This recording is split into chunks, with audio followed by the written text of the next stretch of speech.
Tidak ada kata menyerah di kamus kami.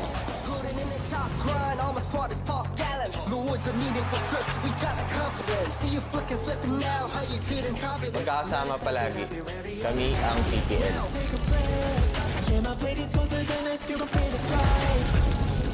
Já caminhamos uma longa jornada nos campos de batalha de Honor of Kings.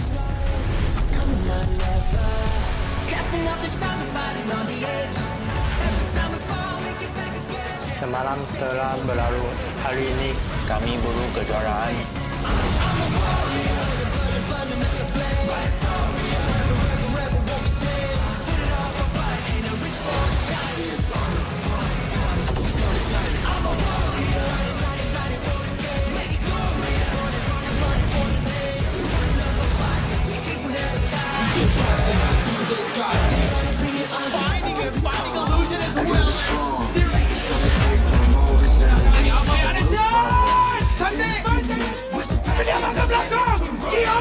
Congratulations!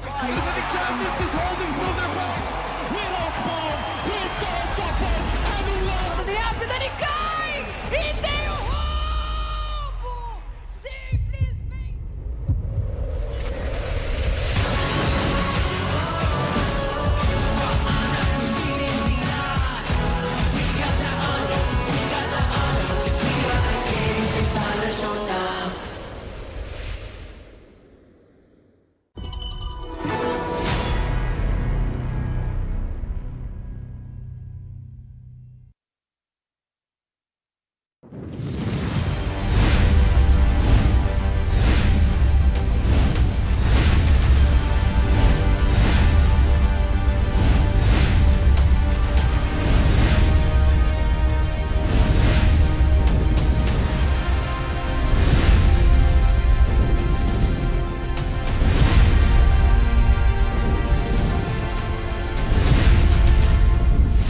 It's time for the next quest to find our next kings of the world. Welcome everyone to KIC 2025, where kings from all over the world meet to become the best, the greatest, to become champions, to rise for honor.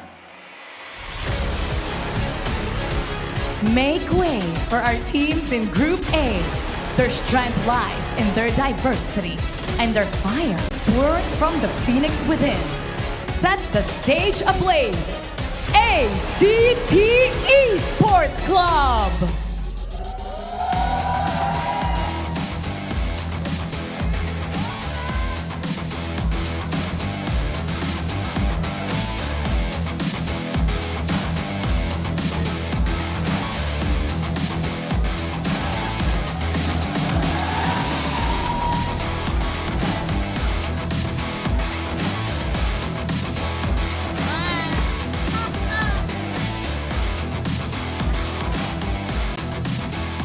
The champions from the Philippines, the boys in black, are here to take on a new mission. They've conquered PKL. Can they dominate on the international stage? It's time to break the code. Blacklist International!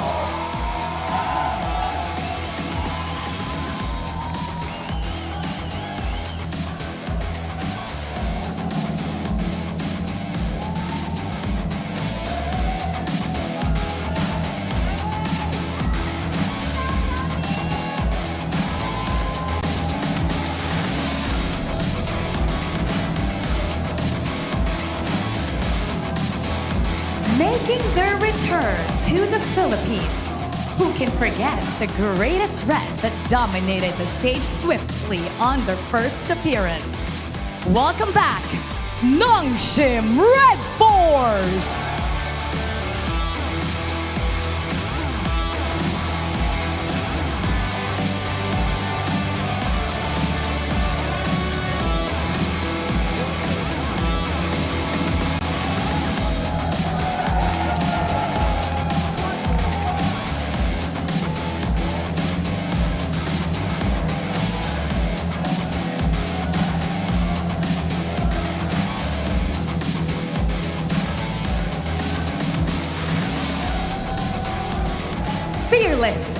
unbreakable.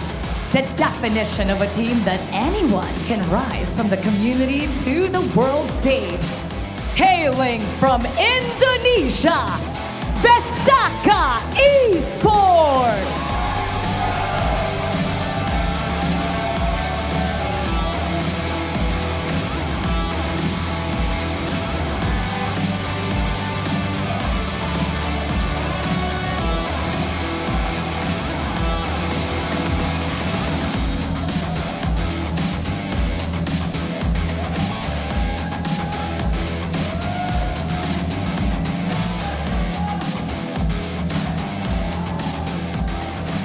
And now, the fierce teams from Group D.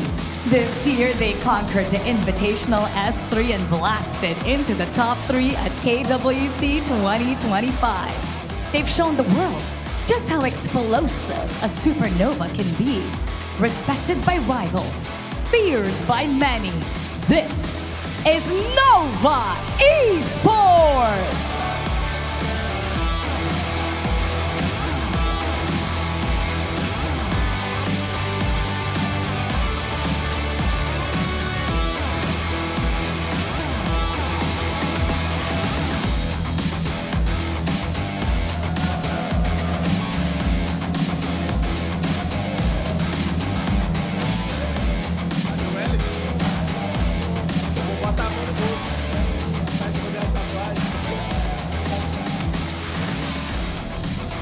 The back-to-back kings of Brazil, making their KIC debut and to show the world the strength of the West. Give it up for Loops!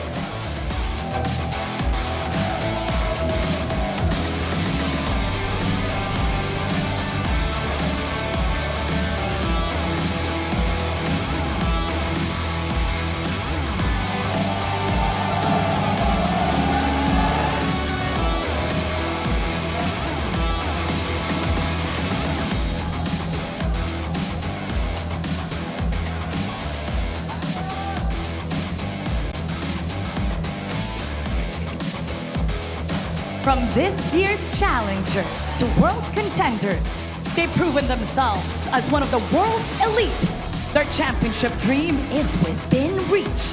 The kings that reigned in the Major West, OG Esports!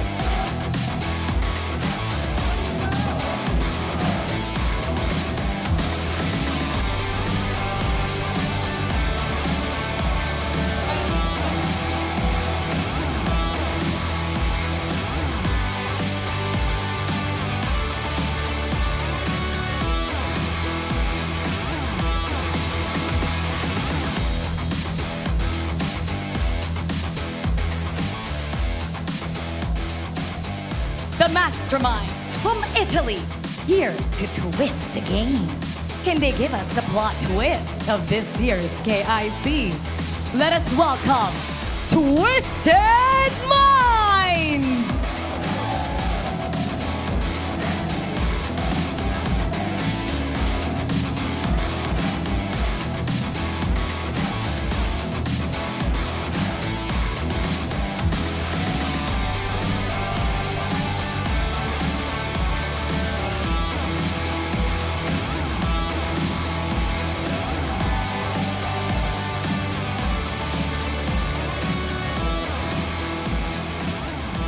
From struggle to strength, they've climbed every step with relentless resolve, forged by hardship, fueled by hard work.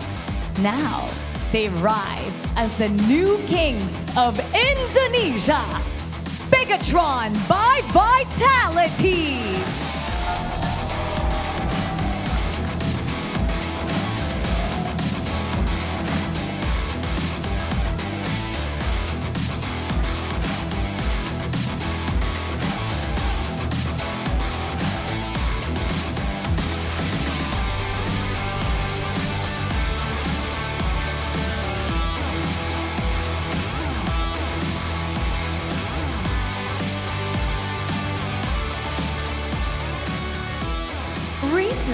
They face the world's finest and never back down.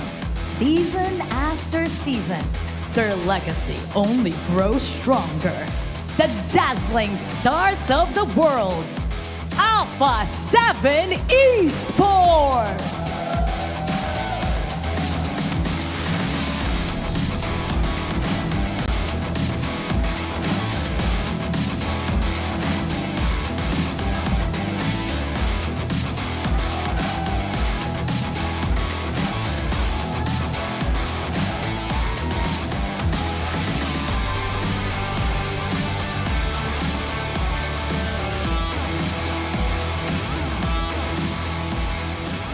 Built under ambition and powered by perseverance, they rise higher with every challenge they face. They're ready to take their region to greater heights. It's time to rise with Elevate!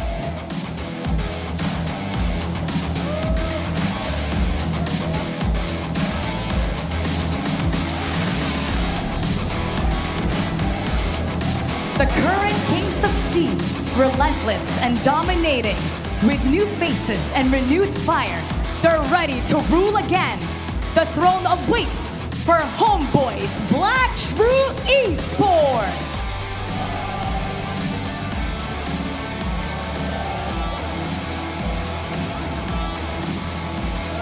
Built under ambition and powered by perseverance, they rise higher with every challenge they face. They're ready to take their region to greater heights. It's time to rise with Elevate!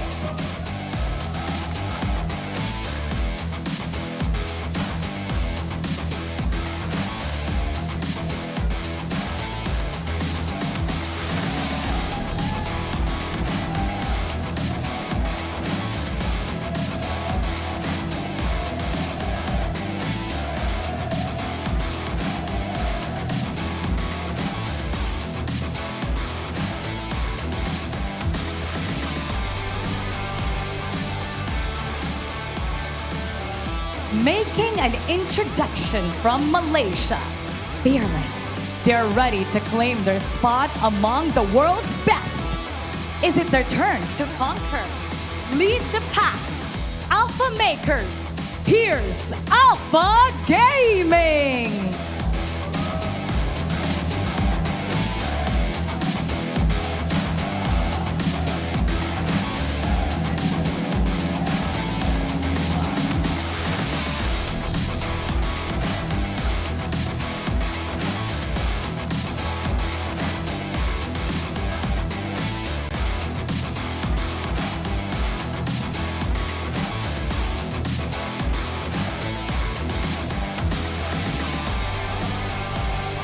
The kingdom stands renewed, prepared to conquer internationally.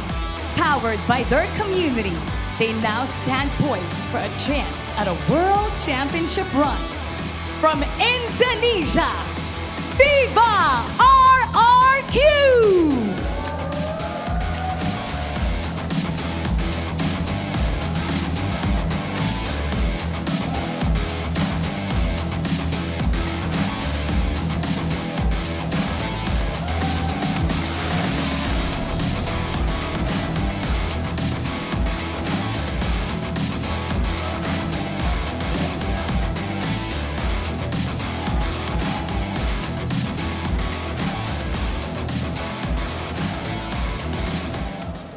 Through struggles and triumphs, they've built their team stronger than ever. Their path of redemption and rebirth has shaped them into their current form. The sky for El Manuk is set. Soar high, KAGENDRA!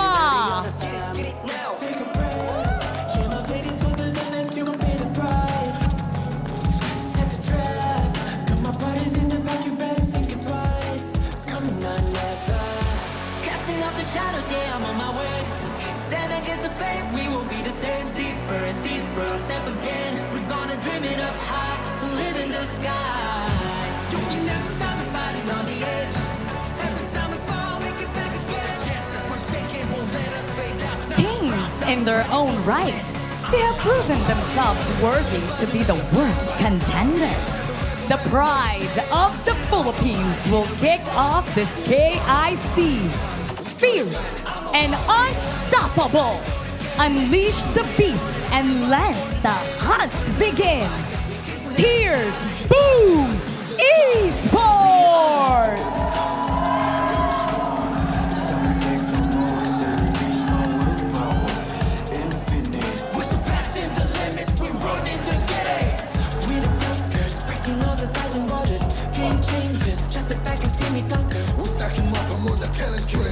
Now ain't nobody can stop us. We're chasing the glory and nada. Catching all the shadows, yeah, I'm on my way. Stand against the fate, we won't be the same. Steep on, step again. We're gonna dream it up high to live in the sky. You can never stop me fighting on the edge. Every time we fall, we get back again. Chances we're taking won't let us fade out. Now it's prime time, we're ready for the win. Honor. I'm a warrior, burning up the flame. Right warrior, forever won't be tamed.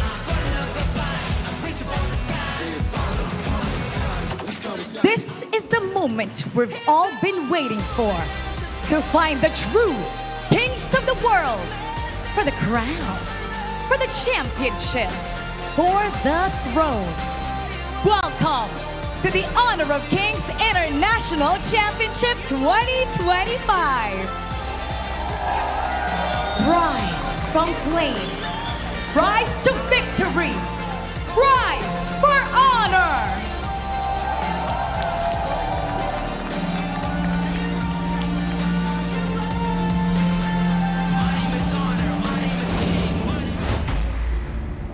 Live mula sa Shooting Gallery Studios, Makati City.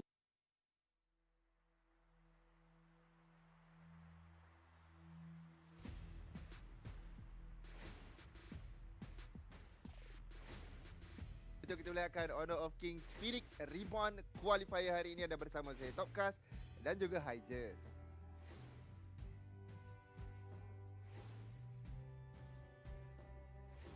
Jen, saya tak dengar suara awak. Saya tak tahu saya je ke ataupun saya angguk-angguk je. Bukan. Dia sebab tadi ada biasalah dia ada miskom sikit yang tadi. Tapi tak apa. Ini merupakan hari yang pertama kita untuk KIC bagi Honor of King bagi tahun 2025. So ini pastinya cukup menarik untuk game kita yang pertama sebentar saja lagi Top. So Top, expectation untuk orang kata apa? Final, bukan final lah. Untuk first day kita pada hari ni. Saya rasa first day ni akan menjadi satu first day yang sangat first day lah. Sekali. Biasa benda-benda first day, hari-hari first day ni dia banyak benda yang macam biasalah first day kan. So anda akan faham lah benda tu sikit masa saja lagi. Tapi sebelum kita masuk kepada benda-benda first day yang akan berlaku pada hari ini, untuk pengetahuan anda, pada jam 1 PM nanti, tepat 1 PM tu, kita akan hilang. Saya akan hilang, Hygen akan hilang sebab kita di Jumaat akan digantikan dengan caster bahasa Inggeris lah. Ya, tapi kita akan orang kata apa, saksikan kita punya prize pool di sini, Topcast. Di mana 300,000 yang ditawarkan bagi juara kita, dan prize pool kita sebenarnya sebanyak 1 juta USD, Topcast. Itulah banyak sangat duit tu. Banyak orang yang dapat. Masalahnya kalau kita nak masuk tak boleh. Kita cuman 100,000 US dollar baik. Cuma main. Cuman cana. Betul. Jadi susah sikit lah. Tapi kepada anda yang macam berminat, perjalanan ini boleh menjadi perjalanan anda juga. Kalau anda try hard daripada sekarang. Kita banyak tengok juga muka-muka baru yang dapat mencuba daripada sekarang. Tapi kita lihat ini dia groupings. Kita ada A, B, C, D. A tidak ada pasukan Malaysia. Tapi di B, C, D ada di sini. HBSE di grup B, C, A, P, G, D, Nova. Jadi kemungkinan untuk semua daripada Malaysia ni lepas playoff sangat-sangat.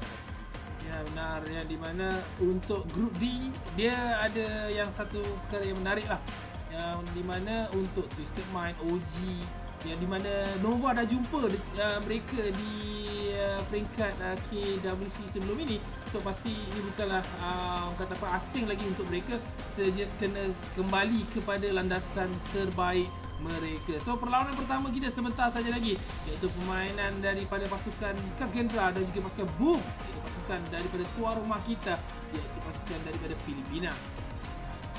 Okay. Lepas solat Jumaat baru HomeBois lawan Elevate.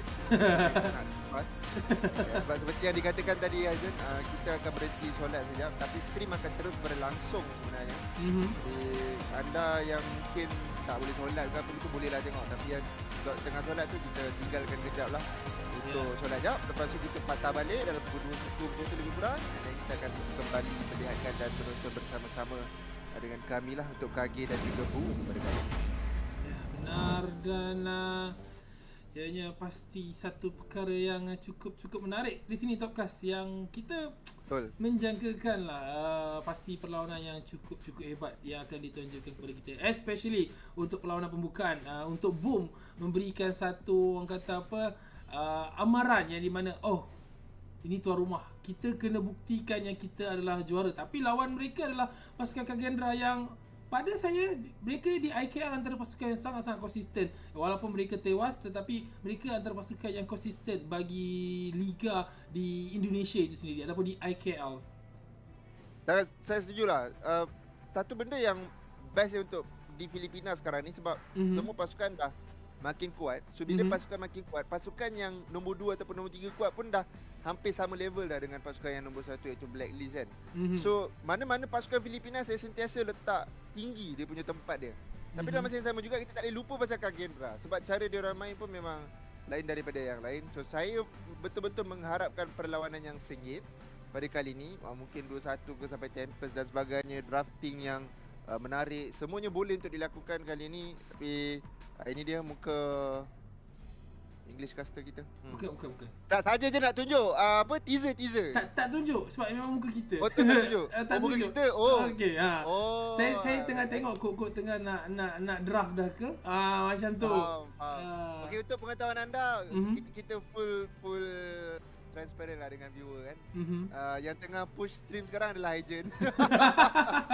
Kita orang tak ada producer sekarang guys. Kita orang lah producer. Kita orang lah basically tukar channel apa semua tu. So kalau ada apa-apa tu sorry lah. Kita orang first time jadi stream engineer. Dia kita cuba memberikan yang terbaik so that everyone dapat feed yang terbaik juga.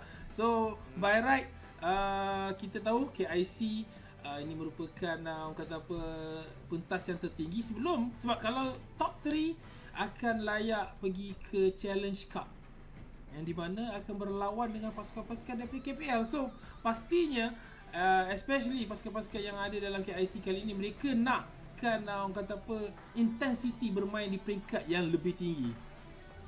Ya. Kalau tengok pada KPL baru-baru ni memang gameplay dia berbeza. Mungkin juga sebab banyak hero yang kita tak diperkenalkan pun lagi. Betul. Bercakap pasal hero yang belum lagi diperkenalkan, tak silap saya pada hari ini kita akan dapat melihat satu hero baru. Tak hari ini ataupun esok lusa macam itulah, iaitu lapu-lapu daripada Filipina.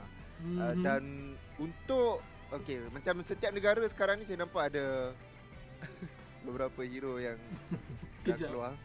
Adakah ini nampak dekat stream? Ya, nampak kat stream. Ini nampak kat stream. Kat bawah. Aduh, sekejap. Apa yang berlaku? Direndahkan oleh Hagen. Ini semua salah Hagen guys. Ini bukan salah sesiapa. Ini memang salah Hagen 100%. Dah okey. Dah okey.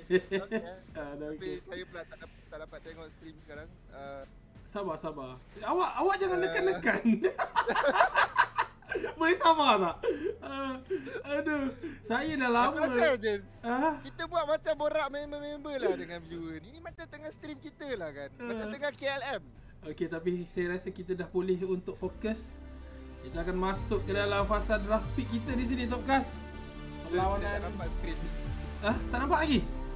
Tak nampak, tak ada skrin. Tak ada. Sekejap. Sabar. Okey. Okey dah selesai. Okey. Tidak mana watch stream. Okey baik. Okey. Selesai masalah kita. So, ini adalah satu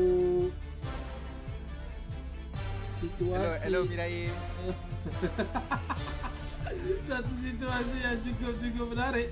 So, untuk Topcast awak rasa kita main di best of 5. Kita Sprite Link kot. Saya Sprite Link. Saya rasa kita akan bermain di best of 5. So saya menjagakan di early game ni mungkin akan ada pembuangan hero. Pembuangan hero ni lebih kepada macam mungkin pick-pick yang uncommon lah, yang jarang untuk diguna pakai. So saya rasa lebih kepada untuk mereka memikirkan, okay, dengan draft ni boleh tak nak menang game pertama, ataupun mungkin mereka akan try hard terus untuk memastikan secure winning condition pada pasukan mereka. Ya betul, selalunya semua orang akan simpan strategi. Sebab kita ada, hari ni adalah best of 5 kan. Jadi untuk best of 5, kalau terus guna semua hero yang dah tahu macam strat dan sebagainya, itu agak berbahaya. Jadi mereka perlu untuk menyimpan bagi best of 5 kan? Betul. Okay. Saya bukan apa, sebab saya fokus setup stream. Saya lupa nak study. Best of 5.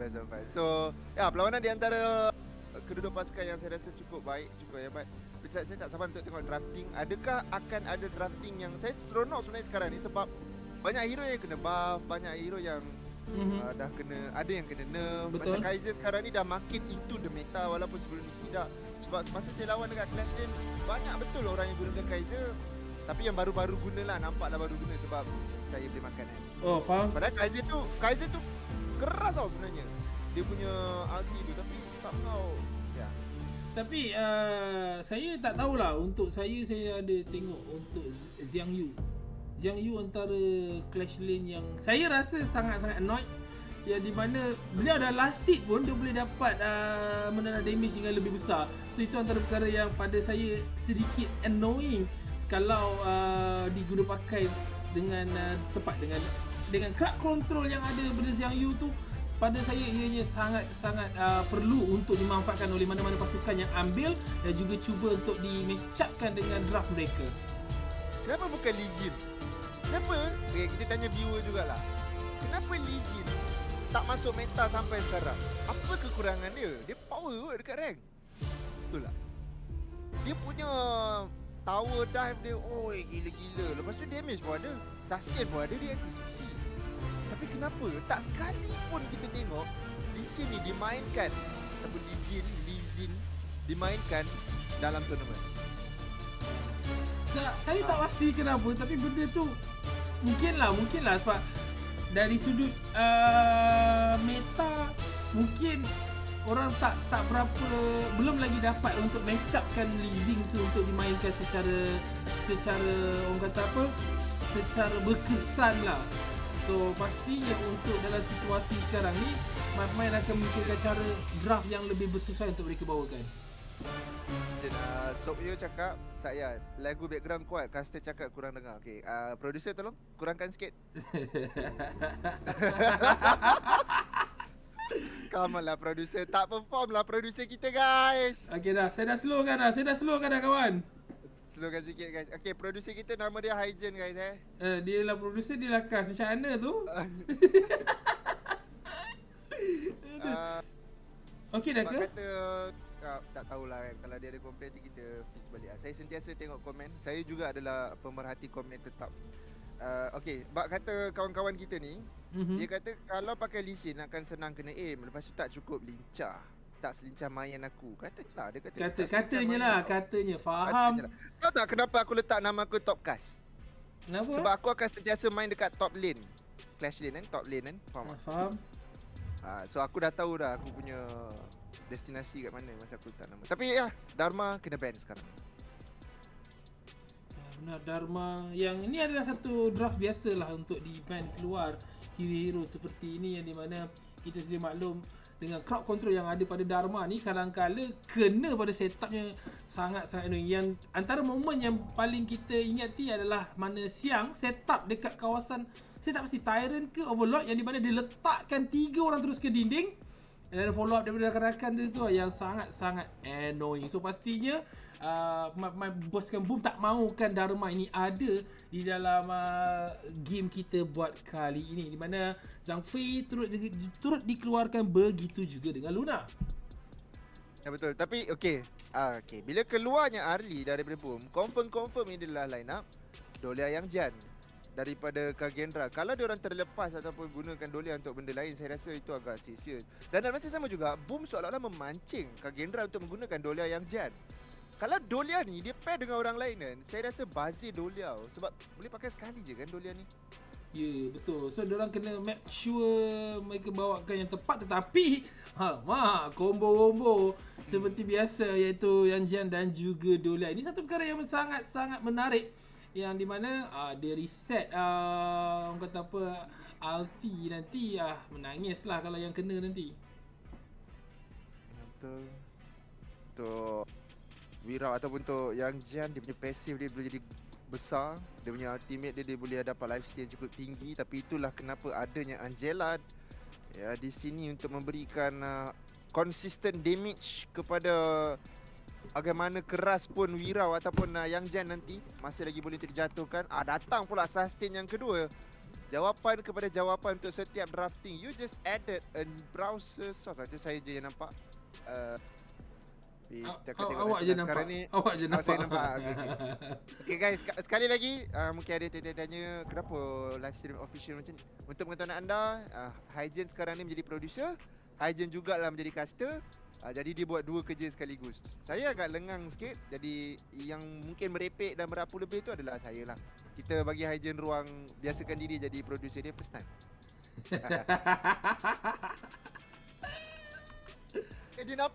Viewer nampak lah. Oh ya ke? Got the buy in here, obviously. But the self of Boom Esports, they don't want to give that over to iHeart rather than sort of like, right, okay, let's keep this alive with Miji. From what we're seeing here, of course, they're going to be banning the buy-in, and even the turn has been banned here by the side of KAGENDRA. They're kind of expecting of Boom Esports that they're going to be picking up a tank here for this. Exactly, you see the first few picks here coming in from Boom Esports. The early idea, very... Stresnya. Tak apa. Itu saya rasa kalau contoh nak curi tulang.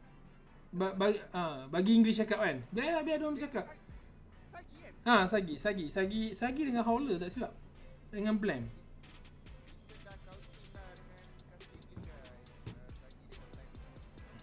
Oh, patutlah. Aku tak buat TikTok studio rupanya. Aku tak buat studio pun. Patutlah dia masuk terus. Apa je, biasalah first time. Tapi Charlotte sekarang ni akan diambil. Charlotte ni dia basically untuk bersedia saja.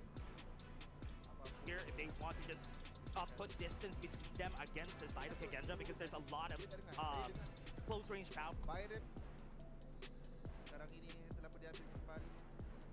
Saya rasa line up untuk Boom macam lagi sedap lah untuk kedua-duanya.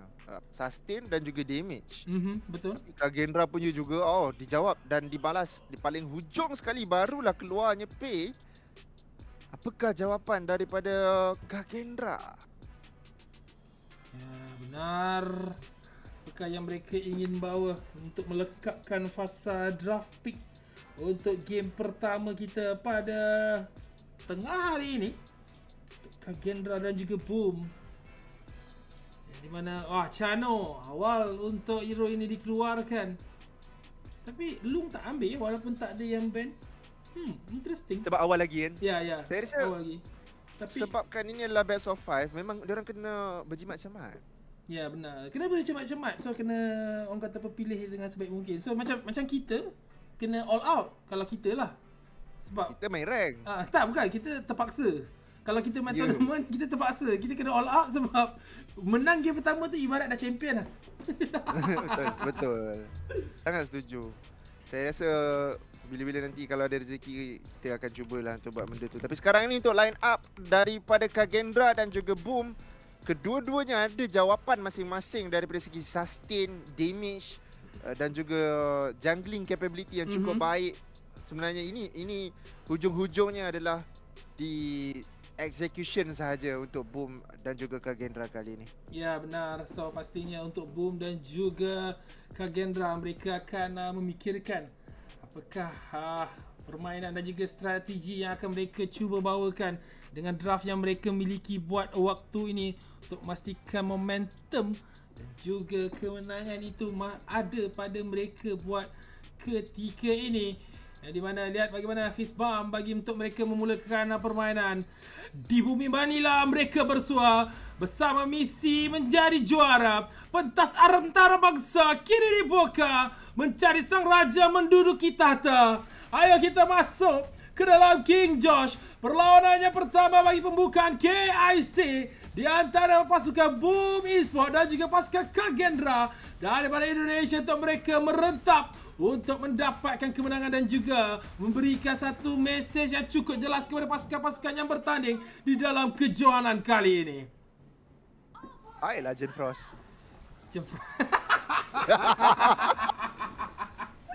Ayo kita lihatkan.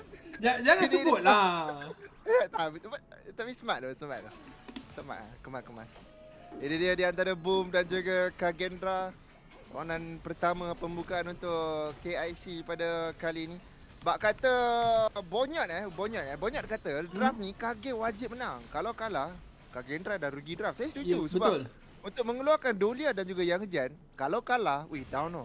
Ya, rugi besar yang di mana mereka tak memanfaatkan draft yang mereka ada buat waktu ini. Tapi saya nampak Adam lah. Mana? Hans Charlotte. Oh, bukan. Aku ingat dia pergi Filipina. Member dah lah baru pergi Indonesia baru-baru ni. So ingatkan ya itulah yang berlaku. Okey, satu benda yang satu benda yang menarik kan bagi saya untuk HOK pada kali ini adalah saya pun baru belajar lagi pasal good sharing tau. Dulu kalau jungle datang dan clearkan saya punya wave, saya akan marah tau. Rupa-rupanya jungle dengan saya kalau clearkan wave minion tu, dua-dua untung. Ya, of course saya dapat kurang sikit, tapi jungle dapat, maksudnya total gold yang terkumpul tu lebih banyak daripada kalau kita clear seorang-seorang. Sebab tu kalau kita tengok macam sekarang kan, selagi buat minit keempat, kalau P tolong last hitkan minion-minion ni, dia pun akan dapat habuan dia. Ya, benar. So, sharing is caring tu penting. So, untuk mereka mendapatkan farming secukupnya. So, pastinya untuk kedua-dua pasukan ini yang di mana saya boleh katakan mereka di awal-awal lebih pada fokus untuk farming bagi memastikan tidak melakukan sebarang kesilapan, untuk mereka mendapatkan farming yang benar-benar akan membantu mereka untuk initiate fight, yang di mana kita sedia maklum awal-awal ini jaranglah untuk akan ada team fight awal, tapi lebih kepada mengganggu dan juga mendapatkan farming terhadap jungle pasukan lawan. So pastinya itu yang akan cuba untuk dilakukan. So buat ketika ini tiada early aggression yang akan mereka laksanakan bagi kedua-dua pasukan. Betul. Kita boleh untuk lihatkan masing-masing betul-betul mahukan game pertama ni jadi milik mereka. Betul, early aggression tu tak ada, padahal kita tahu P ni sifatnya adalah agresif pada awal. Tapi saya rasa itu juga dah pun diketahui oleh KAGENDRA. Mereka dah tutup segala jenis lubang yang ada. Oh, perhatikan enemy missing untuk P, terus saja pergi ke depan. Hans telah menggunakan flash untuk menyelamatkan diri. Dia ada healing dew untuk digunakan dan dia akan dapatkan healing dew tersebut. Boom terlepas first blood, tetapi nice try daripada P. Ya benar, tapi kalau kita tengok daripada regular season bagi kedua-dua pasukan ni, kedua-duanya berada di top of the group masing-masing. So basic bukan the group, maksudnya kalau di IKL ada group A dan juga group B. Untuk KAGENDRA mereka berada di tempat yang pertama.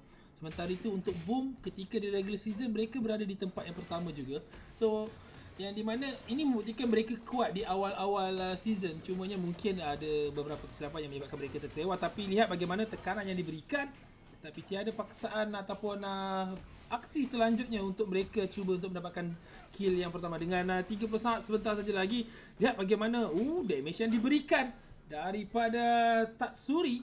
Hampir-hampir sebenarnya untuk memberikan darah yang pertama untuk pasukan Boom Esports. Dia belum siap core item dia tau. Sevendra, Scepter of Reverberation dan semua tu belum lagi siap. Once Angela ni dah siap barang-barang dia tu, sebenarnya line up ataupun composition daripada Boom ni agak mengerikan. Walaupun untuk orang yang sustain macam Lanfeng, bukan Lanfeng, maafkan saya, Wirau sebenarnya. Tapi Wirau akan berjaya untuk mendapatkan Tyrant. Angela telah pun berundur kembali. Masih lagi ada flash yang disimpan. Perhatikan di bahagian Clash Lane. Betapa tak boleh lawannya Charlotte dengan Byron, menyebabkan dia dilepaskan sahaja Maggie tu berseorangan dekat kawasan tersebut. Ya benar, tiada perkara yang untuk mereka mendapatkan kill tersebut. Lebih kepada dapatkan objektif, tapi lihat bagaimana mungkin ini akan ada full tempo yang dibuka tidak terkena, tapi lihat bagaimana tekanan akan terus dilakukan, cuba untuk mencari kepada Senko yang masih rendah. Andy Soro terus digunakan untuk melarikan diri, sempat untuk melelak, tetapi sebaliknya Migi yang menjadi bangsa terus ditumpahkan langsung mencari pemain yang berikutnya. Dani cuba untuk dicari dan Dani juga dilanggan memberikan kill kedua untuk pasukan KAGENDRA yang akhirnya mereka memastikan mereka mendapatkan farming dan juga menjajah terhadap pemain pasukan Boom, tapi paksaan cuba dilakukan mencari kepada Karl. Nyawa sedikit rendah untuk Karl yang masih lagi terselamat daripada ditumpahkan, akan tetapi bermula fight di bahagian bawah itu menyebabkan 2 tower pasukan Boom dihilangkan dan tower di bahagian tengah yang paling mahal yang mereka hilangkan buat waktu ini. Bijak. Lanfeng tadi dia flash ke depan tau. Memang smart. Baiklah Agent, kau boleh buat sambil-sambil cast instant replay. Wow, what a producer. Tapi tengok Chano. Tengok Chano. Dia flash ke depan, aggressive flash daripada Chano itu yang menyebabkan mereka berjaya untuk mendapat. Tapi tower di bahagian bawah terpaksa untuk ditukarkan sekarang ini. Sementara itu sebenarnya keuntungan besar dan penuh kepada KAGENDRA, mereka dapat semua auto tower. Ya, mereka dah dapatkan auto tower dan mereka dapatkan Tyrant tadi itu yang memberikan mereka sedikit kelebihan dari sudut power spike. Itu yang memberikan mereka mendapatkan kemenangan fight yang berlaku di bahagian bawah. Itu yang setakat ini saya boleh katakan untuk pemain pasukan KAGENDRA mereka agak positif untuk pasukan mereka. Tetapi mereka perlu untuk berhati-hati, tidak boleh terlalu overextend yang akan merugikan diri mereka.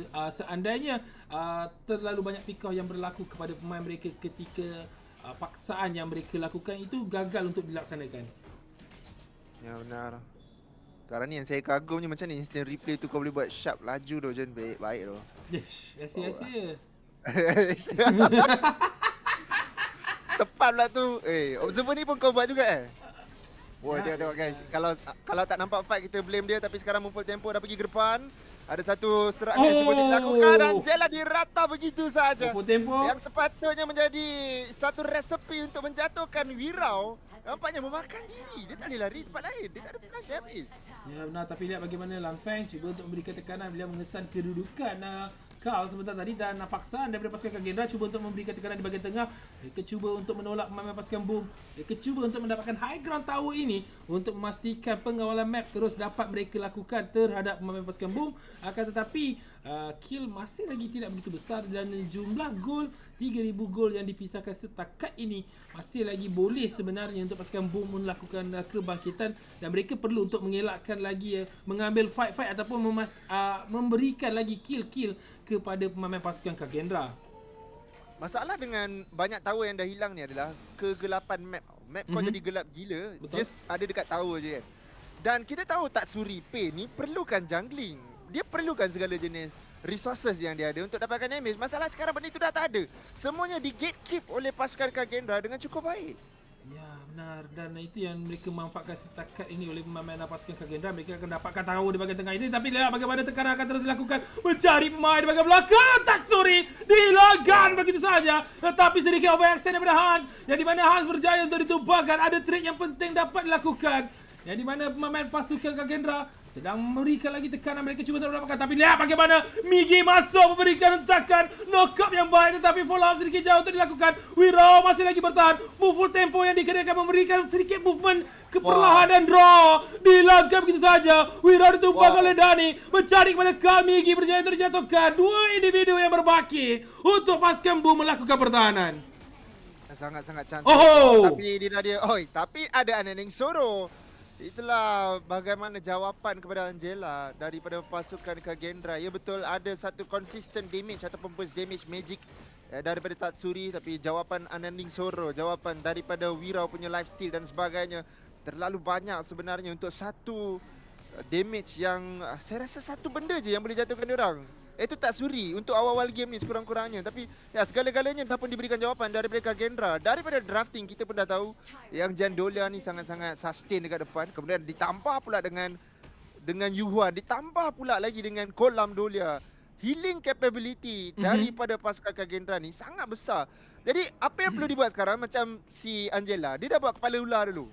Kepala naga. Kita panggil dia apa? Kepala ular kepala naga Kepala ular. Dia dah buat itu dulu. Kepala ular untuk lifesteal. Jadi damage tu lambat sikit. Okey, sekarang dia baru siapkan topi ataupun Seven Wrath kan. Itu yang menyebabkan damage dia dah mula untuk dirasakan lah. Ya benar dengan Brazil. Tapi lihat bagi damage daripada lawan fans sangat-sangat pedih. Yang masih lagi bertahan sebenarnya kan, tetapi berjaya juga didapatkan oleh Wirau dengan menumbangkan jungle pemain pasukan boom sekarang ini. Akan berikan lagi tekanan sebenarnya daripada pemain pasukan KAGENDRA untuk mereka cuba untuk mendapatkan high ground tower di bahagian atas ini. Yang di mana terus akan didapatkan tanpa sebarang masalah. Dan ini akan memberikan satu loophole yang besar untuk pasukan boom untuk memastikan tidak akan ada backdoor yang terkena kepada mereka. Tapi lihat bagaimana tekanan terus akan dilakukan di bahagian tengah. Brazil Bliers dilakukan untuk membersihkan minion tersebut, tapi tidak mencukupi kerana terlalu banyak minion wave yang menekan dan pemain pasukan KAGENDRA memastikan mereka mendapatkan 2 high ground tower yang akan memberikan kelebihan untuk pemain pasukan KAGENDRA. Ya, 5,000 gold perbezaan sekarang ini. Kita tahu P adalah hero scaling, dia perlukan item dengan lebih banyak untuk memastikan lebih banyak damage yang boleh dikenakan. Masalahnya dia berhadapan dengan line up yang cukup sustain. Pergi ke depan, mereka boleh berpatah balik untuk mendapatkan nyawa, kemudian masuk ke depan, itu yang dilakukan. Bigi berjatuhkan, terkena kepada 2 pemain. Terus mana ke depan sekarang ini Wirau dengan pasti yang telah diaktifkan. Mungkin akan diaktifkan sekali lagi. Kalau belum telah pun sebenarnya ya kepada Wirau sendiri, dan sekarang ini dia boleh masuk ke depan. Mereka boleh end game sebenarnya kalau mereka nak. Ya, tapi lihat Bliers itu sangat-sangat pedih untuk ditarik oleh Wirau, tapi masih adanya kolam yang memberikan healing condition untuk Wirau akan memberikan sedikit beliau sustain. Anda di Soro telah dibuka. Tower cuba untuk Kristen diberikan fokus, damage diberikan. Tak ada minion wave, tapi lihat bagaimana draw, nyawa sedikit rendah. Draw masih lagi bertahan, tapi lihat bagaimana fokus diberikan, tapi kali ditumbangkan. Dan KAGENDRA masih lagi akan mendapatkan mata yang pertama. Pembukaan untuk KIC. KAGENDRA mendapatkan game yang pertama. Memang tak boleh buat apa. Composition sustain daripada KAGENDRA. Tak sahaja sustain, kalau mereka mahukan damage, mereka boleh siapkan item damage dengan lebih awal kerana pihak lawan tidak ada lifesteal yang terlalu besar untuk mereka risaukan. Manakala untuk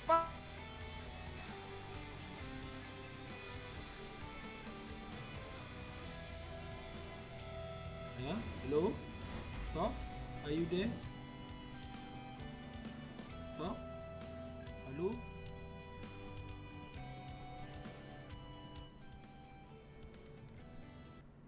Top hilang. Saya ada dari tadi. Saya tak tahu viewer dengar ke tak suara saya. Tiba-tiba suara awak hilang. So macam okey. Macam tu. Faham? Saya rasa itulah producer amatur kan daripada tak ada lah. Kurang ajar.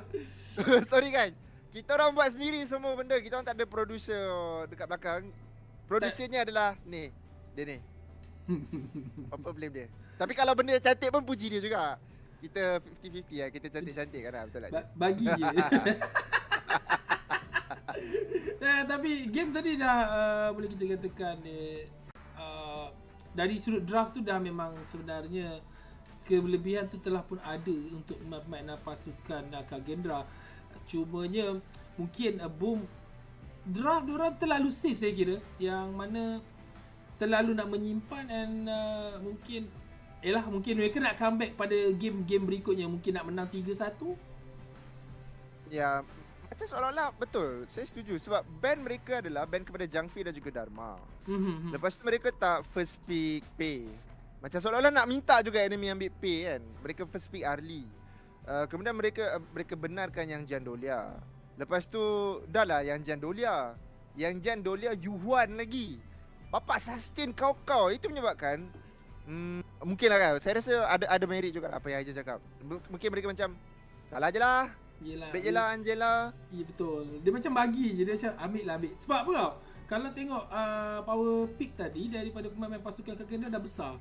Bayangkanlah Wirau dah keras lah kat depan tu dengan yang Jan tu. Ditambah dengan healing daripada Yuhan dan juga Dolia. Cano kat belakang tinggal bagi damage. Tak. Hilang.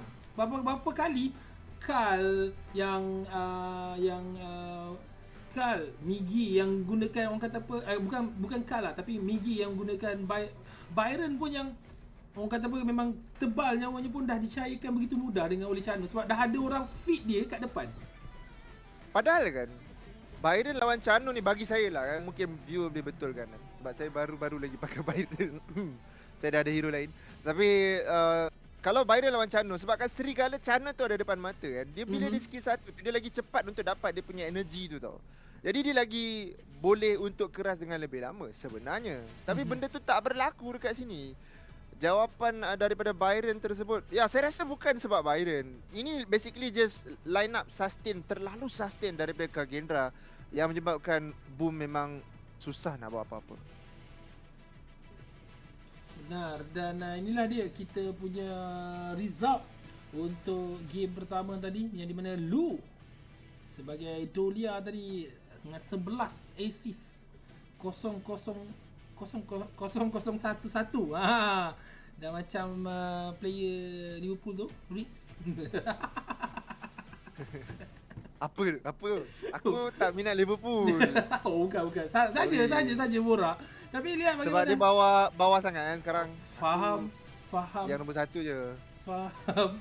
Tapi lihat bagaimana ni ada statistik yang berlaku sepanjang di mana kita hampir 15 minit permainan itu berlangsung, di mana damage terbesar datangnya daripada Lang Feng yang menggunakan Chano dengan 83,000 damage yang beliau keluarkan. Dan ini menunjukkan juga yang mana saya cakap tadi, Wirau duduk kat depan tak ada damage dengan 62,000. Beliau menada damage untuk tim dan juga rakan-rakan, dan kita boleh katakan permainan itu sangat-sangat kemas dilakukan oleh pemain pasukan KAGENDRA. Ya, sewajarnya dengan drafting yang mereka dapat. Bagi saya, kalau tak kemas lagi, itu something wrong dengan KAGENDRA lah. Ini pasukan yang terkuat juga di sana di Indonesia. Jadi kita harapkan antara yang terkuat sebenarnya. Jadi itu adalah gameplay yang kita boleh untuk lihatkan lah. Tapi kita perhatikan sekarang ini, baiknya Haijen berjaya untuk mengeluarkan KDA. Lepas tu dia keluarkan, okey, ni perlawanan di antara dua clash laner dengan item semua kau siap. Sambil casting kau buat Haijen Oi, Lan Feng, MVP. Mbak sempat buat record tadi. edit sikit Lang Feng sebagai MVP. Tapi predictable untuk Lang Feng ataupun Chano ini, yang di mana beliau diberikan MVP kerana saya boleh katakan beliau pengeluar damage yang besar tadi, yang macam saya cakap tadi Top ada berdepan tu dah ada batu, dia tinggal datang bagi damage. Sebab Chano punya prinsip adalah dependable kepada Roma. So benda tu adalah sangat-sangat menarik. So itulah antara momen yang memberikan impak yang cukup berkesan untuk Chano ini berkesan dalam perlawanan. Betul. Itulah kalau kita lihatkan banyak kali pergerakan agresif yang dilakukan. Sebab apa? Sebab ada Yuhan dengan full tempo. Kalau mereka pergi ke depan, mereka akan kena stun pula dengan Yuhan. Tak Yuhan kena tolak dengan ombak Dolia. Kalau tak pun dengan Aihan kan, ataupun dia punya Charlotte dan sebagainya. Jadi terlalu banyak benda yang mereka kena fikirkan sebelum mereka masuk ke depan. Itu menyebabkan mudah untuk pasukan KAGENDRA menempa kejayaan yang pertama. Ya, benar. Yang di mana pastinya permainan lebih banyak dan lebih banyak lagi aksi yang akan ditonjolkan kepada kita. So untuk kita macam mana ni Tok? Adakah kita lanjut untuk game kedua ataupun bagaimana? Saya rasa sebab Zoho dah nak dekat kan, Janan. Saya rasa kita kena seru lelaki-lelaki yang dalam ni juga untuk pergi solat Jumaat bersama-sama. Betul. Pada anda yang dekat Melawati, pergi dekat masjid dekat area Melawati yang supaya kita boleh borak pasal game. Taklah, mana boleh borak pasal game time solat je. Syafaat dia kurang lah. Betul. Kita fokus solat lah guys. Sikit masa saja lagi. Ya, benar. So buat sementara itu Tok Kas teruskan berbual. Saya nak tambah English kejap. Baik. Producer tengah buat kerja guys. Life has ended. Very cold here, so there you go, everybody. There you go. So again, it was a nice time that we've seen them right here. First game ever of the KIC. Yes. We've seen KAGENDRA winning that. At least now they're taking off the jitters from that loss that Indonesia got from the Philippines during the KNC. Yep. So this is good start of that revenge. That is very true, especially when we look back towards the Honor of Kings Nation clash back in Malaysia. Yeah. It was really not the best showing coming in for the side of IKL, but coming into the KIC, the main event of the year. Yeah. KAGENDRA, IKL second seed, pulling off a rather dominant game number 1 against Boom Esports. Yeah, one thing that I love about this is that for the side of Boom Esports, they're definitely looking for this because they were not able to get to KNC, right? So this could have been kind of their redemption, like, wow, we're seeing everybody playing on that KNC and we were not there, but now we want to show you this. So I think game number 2 is the time. Yeah, exactly. I mean, it's their time to shine, right? Like, they have to come back in this game, but because you don't want to be the team that's down 2-0 and it has to get all the way back up to that 3-2. Like, that's a heck of a climb, and it's something that on this stage and with the momentum that Boom may not have right now, it's going to be hard to achieve. Yeah, it's going to be really tough. I do think that Boom Esports got in a very expensive draft during that game, so I do hope they have something here for the next game. And talking about expensive draft, let's put our focus back on the global ban picks here. So coming in towards the blue side here, expensive picks comes in the form of few picks. Memang nampak pun, tapi tak ada nak buat apa. Nak buat macam mana? It is what it is lah. Tapi di kau end live stream TikTok ke? Tak, aku tak end. Okay, live stream TikTok dah tak ada. Itu yang pastinya. Ya, sebab untuk TikTok diorang yang control. By right aku push satu platform je. Meaning that the feed from diorang yang control. Faham. Maaf guys, first day biasalah. Saya dah cakap benda-benda first day ni biasa. Kan?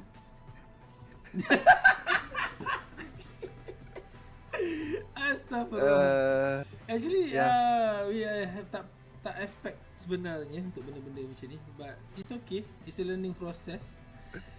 Yeah, betul. It is what it is. It is what it is. Saya rasa kan je kan, alang-alang tengah iris what it is kan, kita pergi solat jap lah. Kita biarkan viewer dengarkan stay English. Sabar jap, bagi saya tambah balik feed tadi. Tambah dulu feed. Boleh? Tapi saya minta diri dulu guys. Anda pun yang berhalkom boleh juga turut solat Jumaat bersama-sama. Kita jumpa selepas.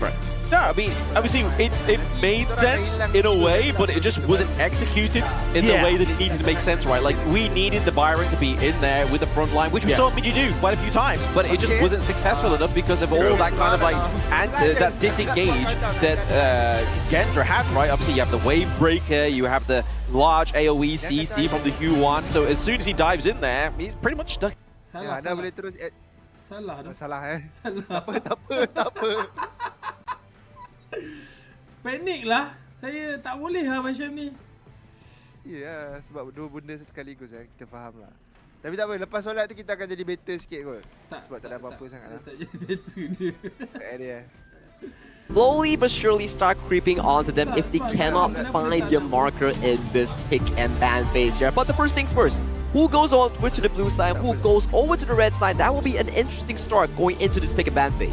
Yeah, I mean, it's definitely going to kind of already sort of set the tone of where these teams want to go within this draft. I mean, it's already paid dividends here for the side of KAGENDRA, obviously getting that first point onto the board, and that prior blue pick for the side of Boom. I mean, we got the pick come through the Ali, but it just wasn't quite like, normally it's a devastating pick, right? Like when a marksman, when a farm lane player gets the Ali, it's pretty like sort of like dead to rights there. Yeah, that's what we expect most of the time. Whenever you get the early, that's just going to be a winning game. But most of the time, from what we've seen on the PKL at least, is that even with the early, some of the teams still lose. Because teams right now know how to play against the early. I think Arlie and Maestro suffers the same fate. It really relies on your player's micro mechanics, and it has very low room of error that really causes you to be like, hey, you make one small error, you make little no plays, it puts you at a very disadvantage. You don't have much of a voice or a presence in the gorge. Yeah, she has short range, she has low HP, so she's very squishy and she has short range. I mean, she has a lot of dashes though, but she usually gets taken down pretty easily. Oh, definitely. I mean, if you sort of commit too hard with the Diadea and you don't have anybody around you to get the Heart Link, you kind of just did a huge mutiny against your own teammate, right? It's like, hey, you made that silly decision, so you've got to commit to it and own that one. But obviously, Diadea for the side of Boom Esports is not going to come through, but can still come through for KAGENDRA here. Now, with all those points being discussed and processed here, Dash, you're from the PKL itself. Explain to us, or let us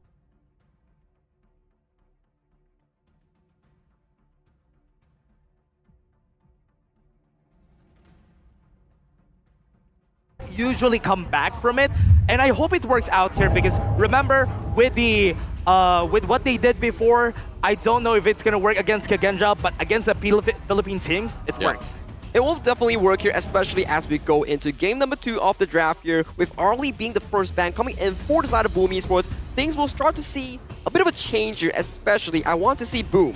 How do you formulate this game 2 draft? It is very important to start your way easy in the drafting phase. It is, but this is going to be obviously the consequence of game number 1, right? Like, we saw the expensive picks come through. That's where these expensive now bans come through, right? Obviously, banning out the Arlie because you picked it, banning out the Dolia because KAGENDRA's already had that one, so it's already denying a lot of synergy here, or even a payback from Boom. Yeah, at this point, I think KAGENDRA could pick the Byron Pay themselves and show Boom how it's done with this picks that they're going to be having. But on the side of Boom Esports, they could go for that Lung. I do believe Danny is much more confident picking up this Lung compared to the Arlie. Now, coming in for the side of KAGENDRA, you have a few strong picks that you could really pull up. You have the likes of the Maestro Nui. You have the likes of the Diadea. All these are still up and available here. So for KAGENDRA, they do hover towards the Magin, on towards my Ihans here. Ihans, he had a pretty good presence in game number 1. So game number 2, defaulting into a much stronger laner and a playmaker here. And that's the Maestro Nui here. Double bounce house for the side of KAGENDRA. Oh, the Eminem combo,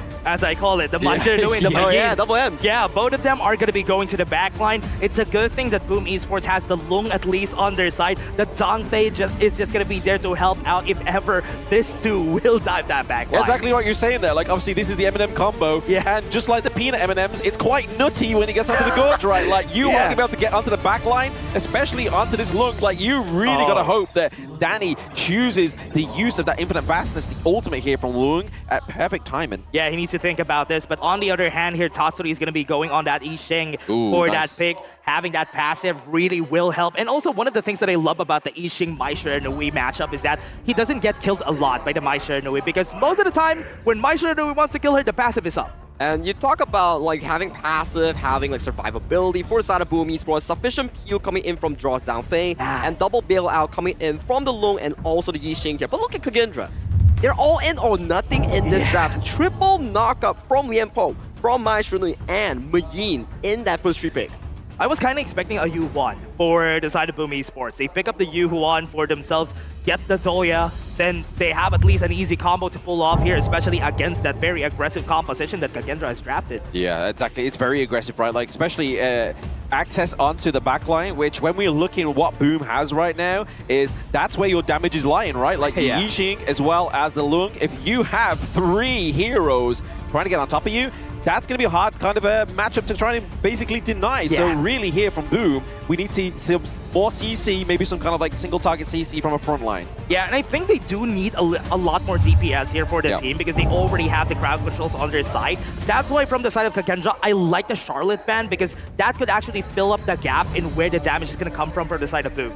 Yep, Boom do have a lot of bursts in the form of Danny on that long Aoyin that we talk about here. So those flaming powers will hit exceptionally hard if he can find the backline here, because we know Long as a hero, yes, high burst damage, but dealing with tanks, not the greatest suit here for Long. Yeah, and that's why for now, KAGENDRA, the idea here, they could even go for a tank here on their side. I think an Ogren could actually come out here for the team, and it will still make sense because there's somebody helping him engage. Because there's 3 people. There you go. That's why I called it, because there's 3 people who's going to engage for him. Oh, absolutely. You could use that Path of Passage, obviously, to just kind of glide your way into an already kind of like open door, right? Yeah. Like, you're going to have Mayin having a field day. You're going to have that Tremor Smash come from the Lianpo, and then that's it. Weeraw just gliding through with the Ogren just to do that damage, because yes, he is a raid boss, but when you see these post-game analytics, you'll see that obviously Weeraw can do a lot of damage as well on the Ogren. Now, Boom Esports, do they go for their signature Jing Liu Bang combo here? It's still one of the things that they could go for, but this Yao, it usually goes towards a Miggy here, because I've seen Miggy pick this Yao clash name for himself on his streams. He picks this whenever there's a Mayin on the other side. Yeah, he always picks that up. I was kind of expecting the Agudo coming in from Boom Esports, but I was really thinking about a different marksman. Azir and Jay could actually have a better combo on that Agudo, but they're going to be pulling the guns here very early game number 2. I think it makes a lot of sense, right? Whereby Boom Esports, you have a solid front line in the form of the Zhangfei, and pairing of double marksman here, Downey does the burst damage, and the side of Carl on the Agudo. Recently, we've been seeing a different build on the Agudo. It sparks Forge Doomsday into the Daybreaker here. So he acts as a secondary carry in towards that early to mid phase. Yeah, I mean, he's going to be relying. I mean, will we see that kind of itemization come here through from Boom, though? Because at the same time, like, they only really have the Zhang Fei. So in terms of their front line, if they are able to run that Zhang Fei down, which obviously could be a bit of an issue here, for the side of KAGENDRA, because obviously in terms of the damage, you're really looking at kind of like committing heavily with the Mai Shiranui. In terms of range, you only have Bang on this console U to deal the damage onto the Zhang Fei. Yeah, the Concert G is also such a good counter against the Lung. Just one protecting wins, and almost if he drops a Flaming Palm at that timing, he will not have any damage anymore for Danny.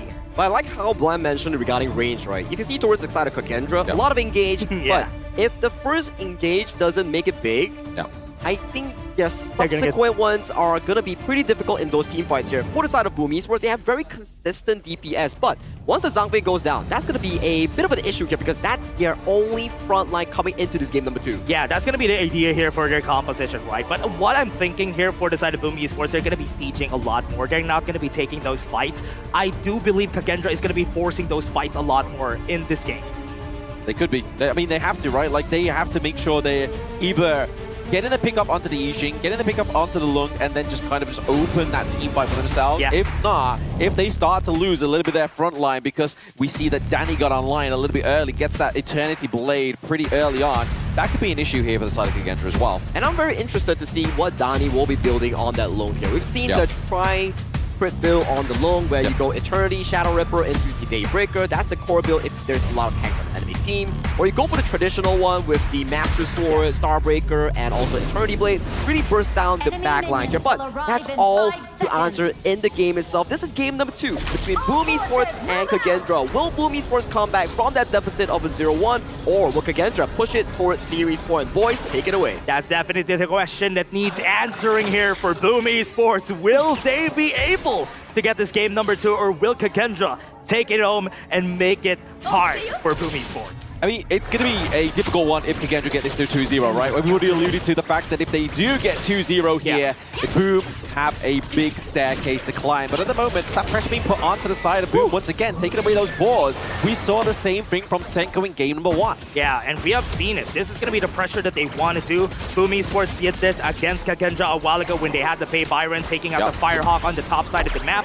Right now, KAGENDRA is putting up the pressure. At least he was able to steal away the Spike Tail, right? Yeah. I mean, that's it. Danny got the last hit there, so giving that back. So trading the boards, but that means that you can see here already that Boom are kind of already still cemented a little bit of a lead with that 400 gold. Equalizing it again. And I love that Mickey has this pocket pick on his hands, right? The Yao against the Mayin. Look at how he has advantage in the lane on that matchup, even though usually we see the Mayin having no losing matchups, right? Yeah. She's generally like one of those units that can kind of stand alone. But when you start to put pressure on there, which we're going to be seeing from obviously Carl and Miggy doing that kind of like 2v1 kind of gameplay to top side of the map, is potentially where the open door could be here for Boom.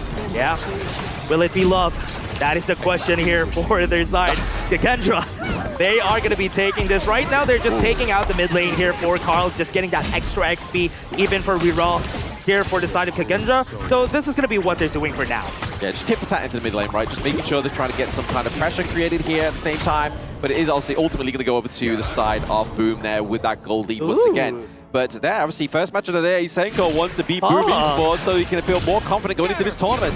It's time for El Maku to soar towards playoffs. Yeah, and we are seeing it right now. They already got their first win, so maybe they're already halfway there on what they want to do here for the side of KAGENDRA. But right now, Boom Esports is not going to let them take this game number 2 that easily for sure, because they are just really just stabilizing the game, not really letting KAGENDRA have those engages at this early. I mean, we have to wait till level 4, right? Yeah. Like, when level 4 comes around, it's going to be a completely different game for KAGENDRA. Like, they have so much other uses of the initiation. Yeah, right now, I'm definitely predicting that on the first Tyrant, KAGENDRA is going to be winning that fight. If ever they take a fight there, Boom Esports is not going to win that. Yeah, I think the only way they win that is if they create that early pressure on before the Tyrant even spawns, right? So they just kind of play to the timer. They get the minion wave wiped out first, and then they go for the Tyrant. Maybe even get like a pick up onto Lampang on the console U. Yeah. Right now, onto level 4, we're waiting for Ihans and Senku to find those kills. Right now, Wira is just getting a help here from Senku on those objectives. 50 seconds on that first objective, and that is definitely where we're going to see our first fight.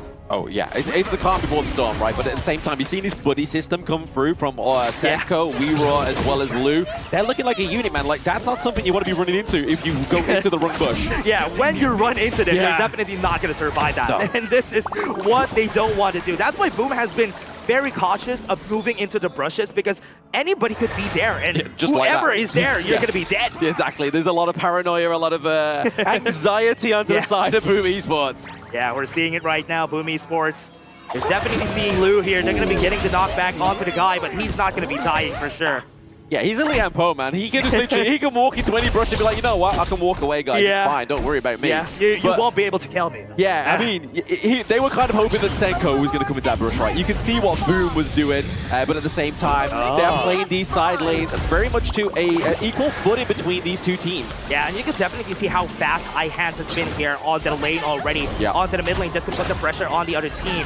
Right now, they're trying to put space on both of the sides. They're kind of pushing back away the members of Boom Esports here, but Boom Esports has the space. Whoever takes this wave on the mid lane will get the space for that Tyrant. It's a good point you made there. Obviously, the waves are crashing in naturally at the moment. The bard has been committed here. Catching, obviously, Langfang into the back line there, but it's not going to be able to kind of guide in onto the back line access here. Obviously, we're using the Furball to drive away Weeraw on this Ogren, and looks like it's going to be an easy Tyrant here for the side of Boom Esports. Smart use of that pressure here for the side of Boom Esports, but KAGENDRA is already on this side in order for them to take the objectives here, but they are still going to be stealing it. But the topside tower, will it get taken down? Yes.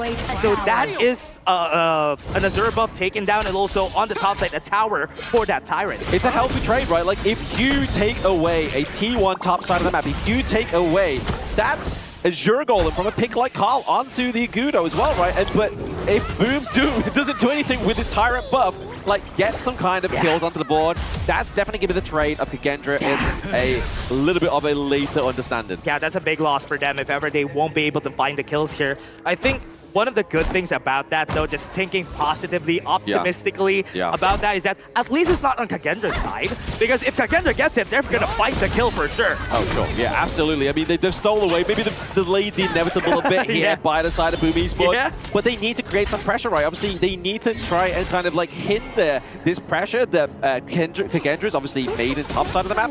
Boom maybe need to do it in the opposite side. Play the map at 50-50. Yeah, you can see Venom Staff already built here by Tots today, because he knows that Weeraw is going to be regenerating a lot in this fight. Right now on the top side, this is going to be what Miggy's going to be doing, right? Pressuring iHands, forcing the flash away. That's going to be one down, and now they have space to take down the tower top side, because everybody from Boom is already there, and KAGENDRA is going to take the bot side. At least a bit of a half map trade. Yeah, hopefully the Boom Esports know that obviously iHands is now a little bit more susceptible to a gank now, because obviously they don't have the flash there, but at the same time, Miggy goes down to the bot side of the map here, just trying to deny that T1 takedown. That is a good reaction from them, though. The teleportation circle usage just to go to that bot lane. But I do think KAGENDRA is still going to be going there, and that tower is going to be taken down for sure.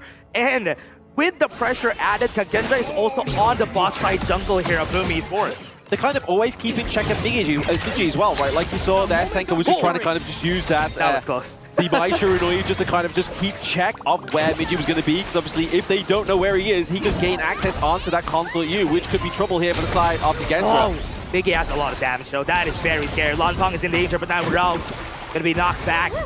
But no kills just yet. No kills at all. I mean, this is a very different kind of game we're seeing here. Dash, like, no kills on the board, but there's been a great sense of macro gameplay here by the side of KAGENDRA. Yeah, seeing them slowing down here for their side, this is going to be a struggle here for the team. Right now, KAGENDRA not finding those early to mid-game kills that we're kind of expecting. The game is still at a standstill, at a 0-0. I'm pretty surprised that this is happening this game. I think KAGENDRA just waiting for that moment, right? They've got to level 4. They just need to make sure, like, right, okay, let's get everything that we need to get that team fight that's going to completely devastate Boom Esports. Yeah, even though the jungle also has been going to the KAGENDRA side most of the time, it's still not enough for KAGENDRA to get the advantage when it comes to the gold, because right now the gold is still stabilized at this point. 50, absolutely. I mean, That's the problem though, right? Because if your goal is 50-50, all it takes is one bad team fight or one good team fight if you want the victor. But now we can see that Tremor Smash being committed into the back line, but Lou looking pretty low. Yeah, they're going to be going for it. Lou, look at this. Boom Esports is going to be looking for the fight again, but this is still not going to be happening. 40 seconds on the clock, the Tyrant's going to be coming in.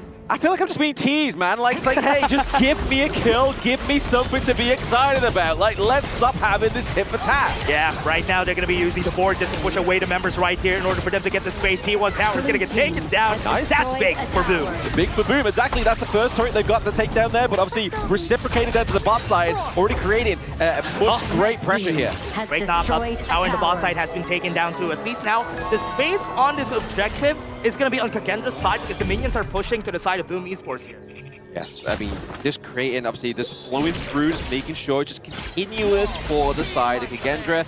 They're able to kind of just maybe try and edge their way in terms of a gold lead, but still, no first blood on the board. Yeah, Hands, Biggie having his tussle on the bot lane. Still nobody has been finding the skills even though they're trying. The place here onto the objective Tyrant.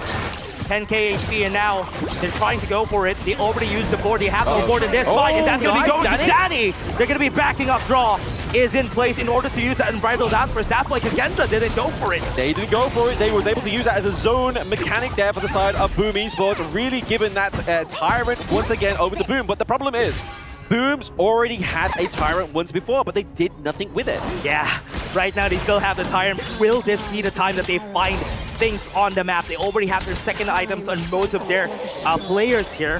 So I think it's time.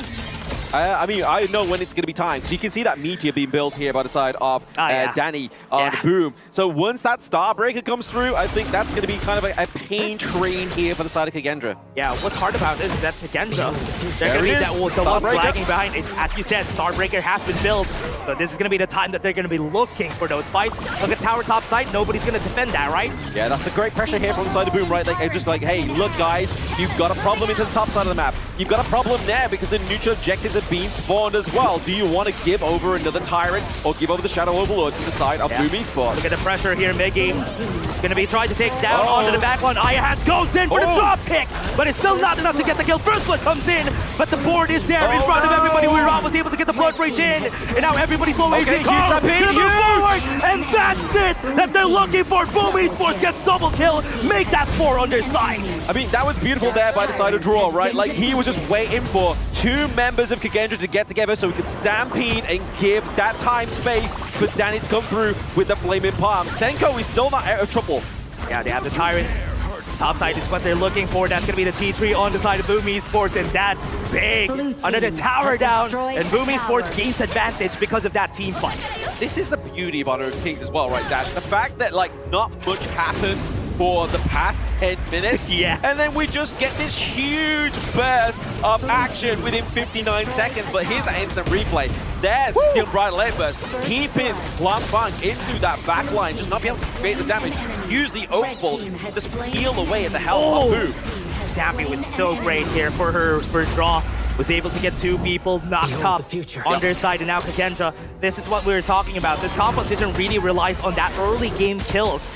And if they don't get it, they're going to get outscaled here by Boom Esports. Oh, yeah, that's going to be a problem as well, right? I mean, to be honest, the problem's already starting to surface into this top side of the map. Like, you're going to have super minions there, and that's going to kind of always mean that somebody on the side of KAGENDRA having to be pushed up to the top side. The smartest thing that they did there was that they had a big wave on the top side before they started the Tyrant. That was such a smart play for Boom.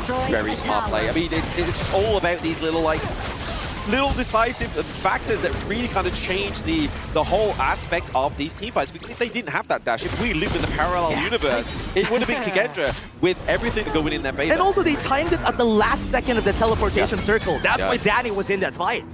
Yeah, exactly. It's just playing to these timers very well. And you can kind of see with these kind of like nuances that we see from these global teams that they are starting to adapt into like how we see some great gameplay from obviously the likes of KPL. Yeah, we're out. already half HP. Even on that Overlord, they're going to try to go for it, but Rudolph is going to be putting pressure. Still going to go to this side. The backline is going to be looking at it. The dropkick is going to be there, but the Unbridled Outburst gets 3 people. That's why they weren't able to go in for the fight right there. They're going to be backing off. A lot of people are half HP. Senku's looking for the fight, but it's not going to happen because Boom says no. Yeah, I think this is the best situation for both these two teams. For Boom, they got the Shadow Overlord, and they didn't lose a single member of their team. Whereas KAGENDRA, they lost everything, but they didn't lose anybody as well. So it's still been able to kind of create that great defense. Yeah. Question is where they're going to be putting that Shadow Path. They're going to be taking their time, waiting for that next wave. I definitely am looking at that bot lane. Okay, there you go. Shadow Path is going to be on that farm lane. 50 seconds on the objective, but KAGENDRA, look at what Boomy's doing. They're looking for a fight while the Shadow Vanguard is walking to the bot side. Exactly. They're just walking their dog in the park, right? They're like, hey, don't mind us. We're just kind of having a nice Sunday stroll here. Just make sure you don't leave your turret left alone in that mid lane, but okay. Ford is going to be killing 4 people right here on their side. The takedown on the back line. They got double kill already. Boom Esports, but here it comes. Senku tried, but that's a passive pop by Tatsuri, and that's such a big ultimate, and now this is gonna be it. Game number 2 goes to Boom Esports. What a beautiful way there. We was talking about it. We were just letting the Vanguards be that dog and just being what they needed to be to create that opportunity of the Crystal takedown there. But that was a great game number 2 from Boom Esports. Very happy. I'm very happy that Boom Esports got why. I wonder why. Game number 2 went to Boom Esports. I think we're seeing a trend here, right? Whoever picks an early to mid-game comp is going to be losing that game, because that's what happened in game number 1 and 2. It seems that way, right? It definitely seems that way because they were able to just, like we make that point, right? The fact is, nothing happened in that first 10 minutes, but then within like 59 seconds of that 11th minute, everything went down. It was like a huge boom. It was crazy. And really, there was this one MVP player. I mean, not MVP. I cannot really guess what production really wants to give to. But Draw on that Zhangfei. Yeah, man. That 10th minute mark looks so darn good coming in for the side of KAGENDRA until Draw found the 2-man stun. 2-man knockup immediately follow up by both the marksmen coming in for the side of Boom Esports, getting those kills and getting that Shadow Tyrant into the top turret. That's exactly what got Boom Esports so ahead in that mid game. I love that they didn't hesitate. Once they saw the knockup, they were like, okay, let's go. Even though it was a 3v3, it could still be a 50-50, but once he got that knockup, let's go. And that's what the communication of Boom Esports is really good at, especially if they have compositions that have a lot of AoE. They know how to work on those AoEs pretty well. Yeah, you make a good call there. Obviously, the fact is that they didn't hesitate, whereas we've seen teams fumble the bag many times on the global stage because they go for a huge engage. They were like, you know what, actually, we're not all going to commit as a 5-man. We're just going to kind of let you just go in and take your own demise there, like we saw in game number 1 with Miji on that Byron. Yeah, and that's why they always have to stick around. And when they do that, you know what? The power of friendship is very important on those moments. And the power of draft itself is also a very important factor coming into the success of the side of Boom Esports. Everyone's wondering, like, hey, what's the Yao's use in that game? You can see he was absorbing a lot of damage from the side of KAGENDRA, and then he was always the one to bait out that spell 2 coming in from none other than that construct on the hands of Lanfeng. So Lanfeng didn't have the most comfortable of games because he was always man-marked by Migi in those team fights. Oh yeah, and that's why it was really hard though. I mean, even Lanfeng, iHands even wasn't able to just move forward onto the backline because Migi was just putting pressure, get you to half HP so you don't commit. Oh, absolutely. Just kind of, like, we keep shining light onto the obviously Draw, and obviously Sagi's already kind of made it very vocal that he wants him to be MVP here with that 106 KDA. But I mean, it's definitely a beautiful KDA for a support player, but we really are starting to look at, obviously, Danny here as well.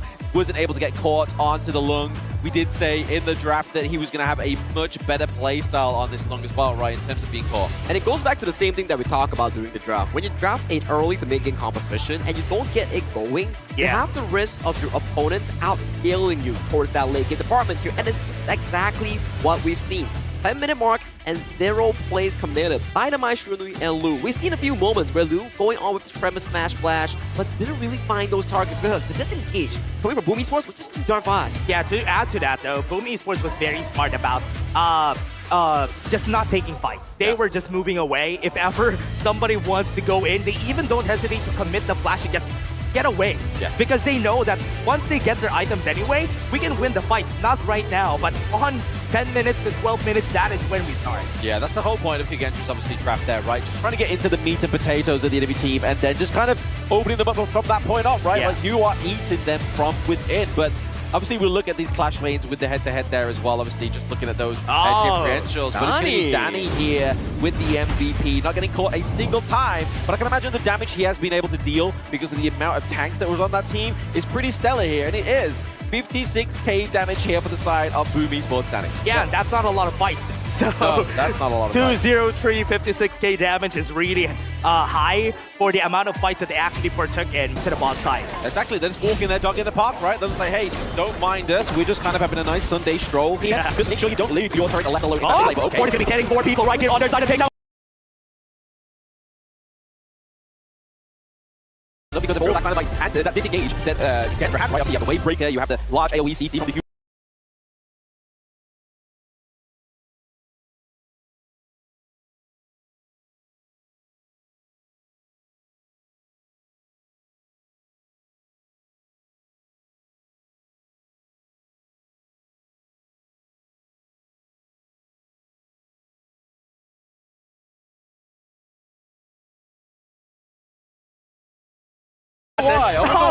I wonder why. Game number 2 went to Boom Esports. I think we're seeing a trend here, right? Whoever picks an early to mid-game comp is going to be losing that game because that's what happened in game number 1 and 2. It seems that way, right? It definitely seems that way because they were able to just, like we make that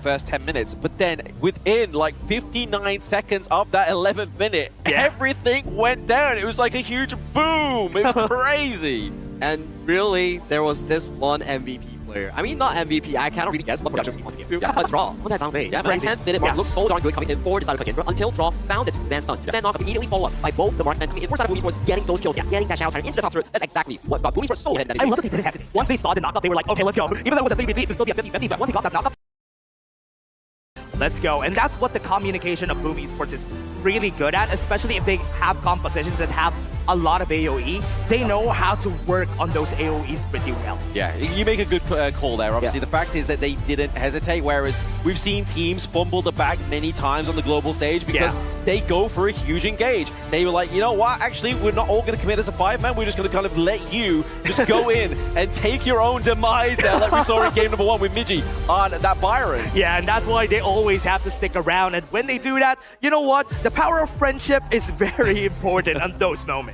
And the power of draft itself is also a very important factor coming into the success of the side of Boom Esports. Everyone's wondering, like, hey, what's the Yao's use in that game? You can see he was absorbing a lot of damage from the side of KAGENDRA, and then he was always the one to bait out that spell 2 coming in from none other than that construct on the hands of Lanfeng. So Lanfeng didn't have the most comfortable of games because he was always man-marked by Migi in those team fights. Oh yeah, and that's why it was really hard though. I mean, even Lanfeng, hands even, wasn't able to just move forward onto the backline because Migi was just putting pressure, get you to half HP so you don't commit. Oh, absolutely. Just kind of, like we keep shining light onto the obviously draw, and obviously Sagi's already kind of made it very vocal that he wants him to be MVP here with that 106 KDA. But I mean, it's definitely a beautiful KDA for a support player, but we really are starting to look at, obviously, Danny here as well.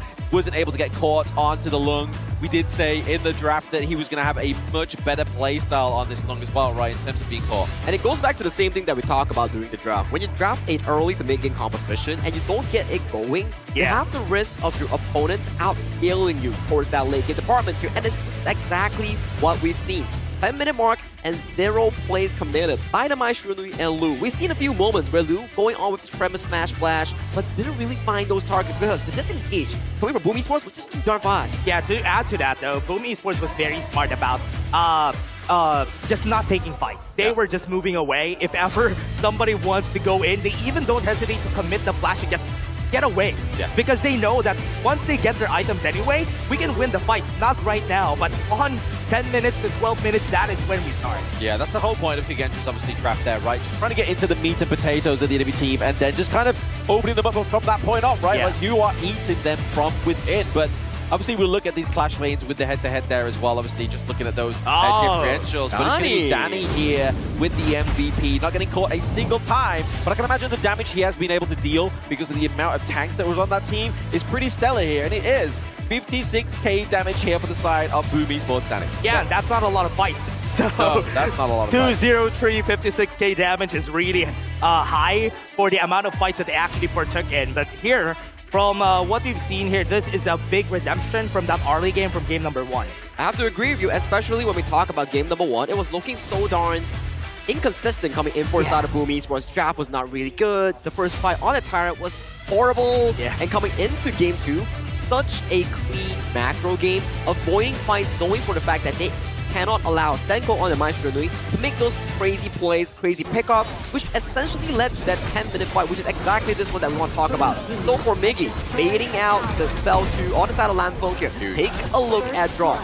Zoning everybody on towards the right side here. Carl and Danny look at this knockup. And this knockup catching on members for the side of KAGENDRA. Immediately allowing Boom get that lead, 41 to 38k, 4,000 gold for the side of Boom Esports. This board was also massive. That was a 4-man board to end the game. And this is such a great commitment. And this is what I love about Tatsuri, right? Even though you put him on that utility mage on the mid lane, he's still going to be finding a way to perform pretty well in those moments. I think that's the pressure coming in for the global ban pick system here. You can no longer only excel in one department, like the utility mage, like the assassins. You need to be able to play all of them. One player needs to be able to play at most 7 to 8 heroes minimum into a BO5 or BO7 setting.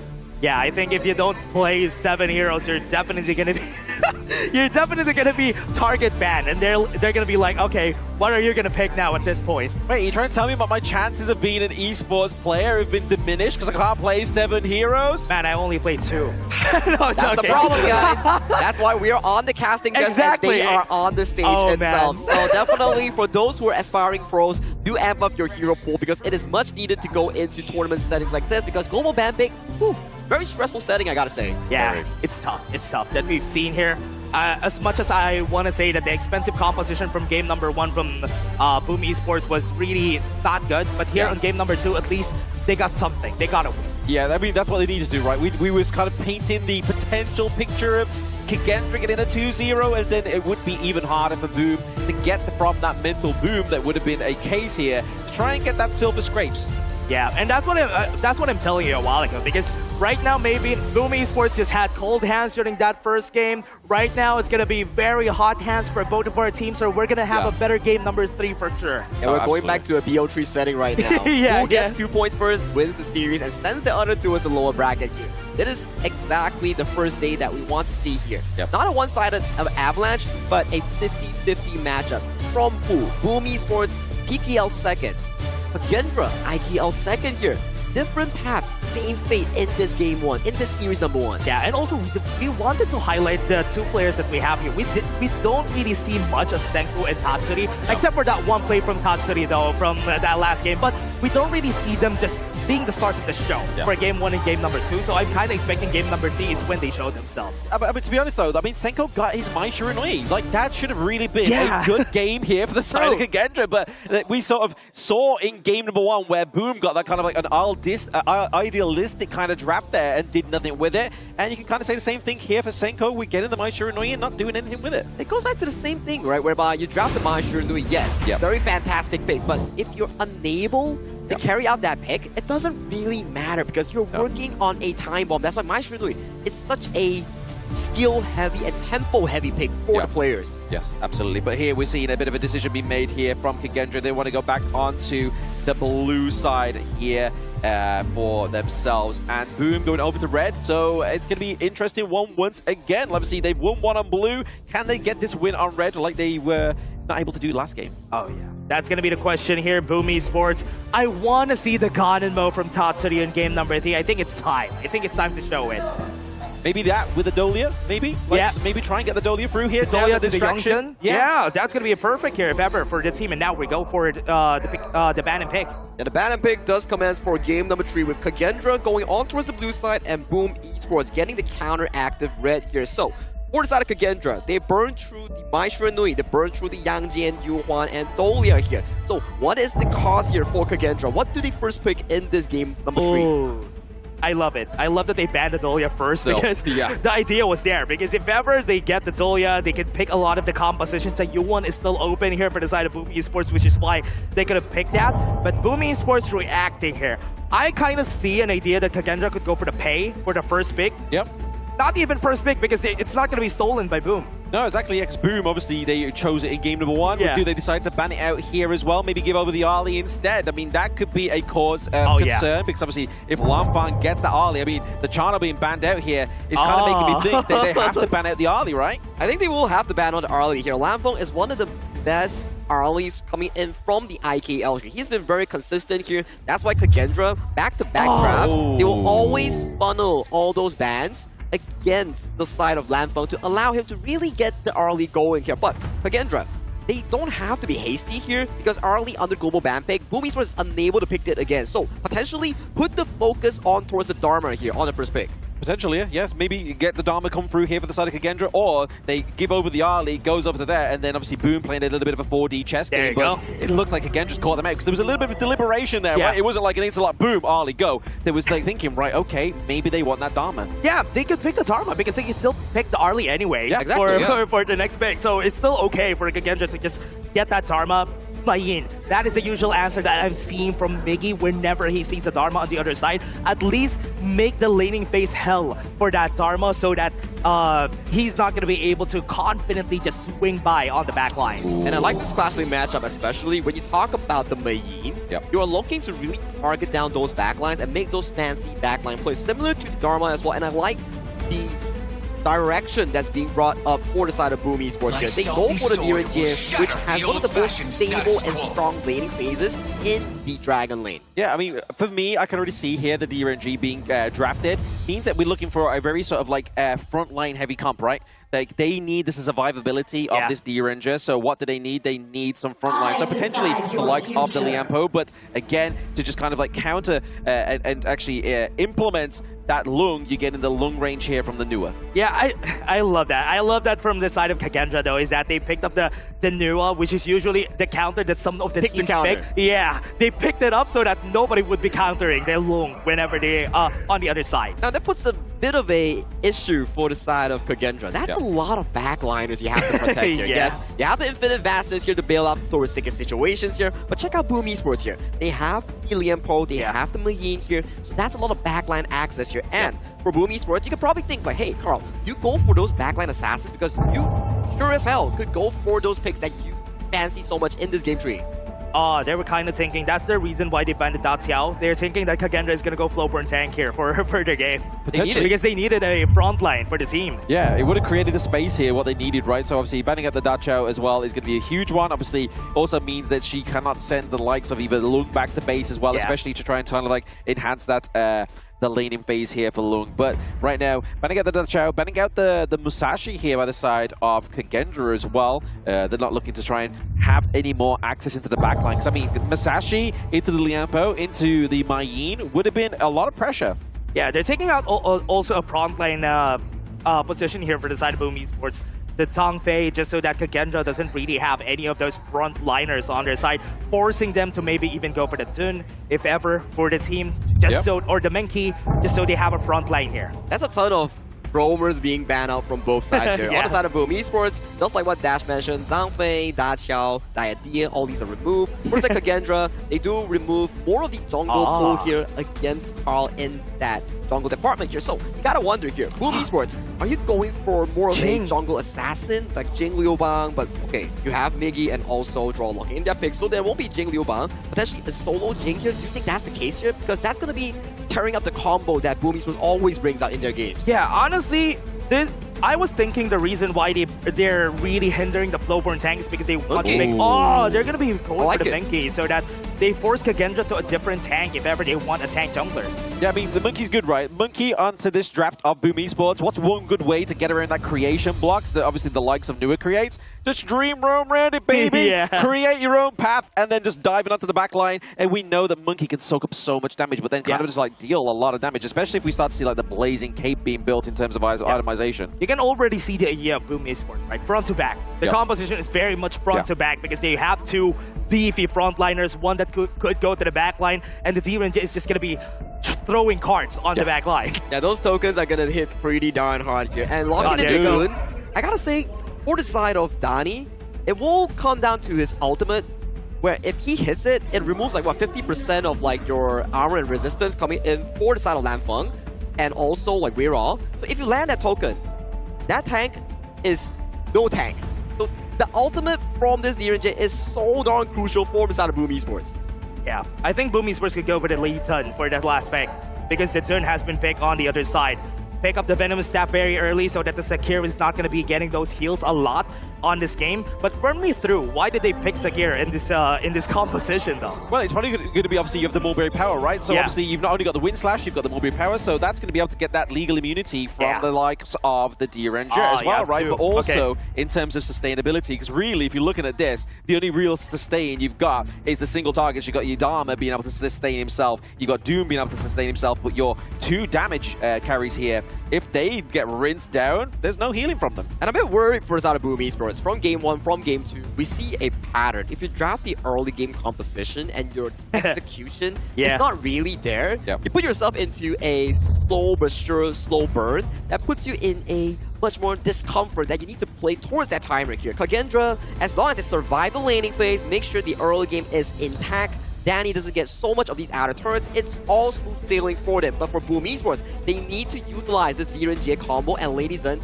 to maximum efficiency. Yeah, long Noah late game, not going to be easy for the other team here. Boom Esports needs to get the early game in their favor in this composition. A bit of a fun fact though for the side of Boom Esports. Lady Zun, the only time that they picked this was during semifinals. The whole group stage, they didn't pick the Lady Zun on the side of Boom Esports. There we go. Maybe it's a little bit of a trump card here for them. I mean, if you look at it, right, like, you're really going to be... A Destructive Deluge isn't going to be catching out the likes of a Lung or a Newer, right? Like, you're really going to be dropping down that ultimate just to kind of run down that Dune, right? Like, you're going to be doing a lot of damage, trying to get that sustainability from him. So maybe potentially even like a very early Venomous Staff being built here from the mid lane of Boom Esports. They definitely need it, especially on Tatsuri. If you get that early Venomous Staff, you'll limit Lu, you'll limit Senko, and also Weera. So you don't have that sturdy and strong frontliner here. Exactly the dream scenario here for the side of Boom Esports. But hey, I'm no storyteller. That's your job here. You take the stage, boys, and it is all yours. Game number 3. We are back right here. It's almost like a best of 3 again here, Flam. And what we're seeing here, 1-1 in both of our teams. Who is going to get the match point in this series?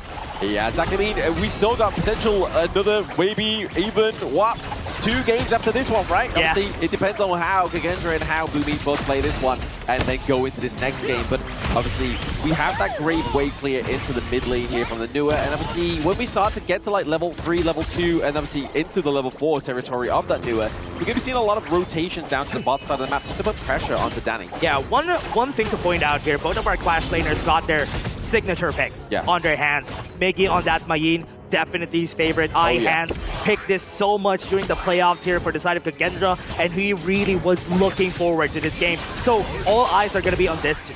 Yeah, absolutely. We're going to be looking into the Clash lane, looking into that jungle. Obviously, the tank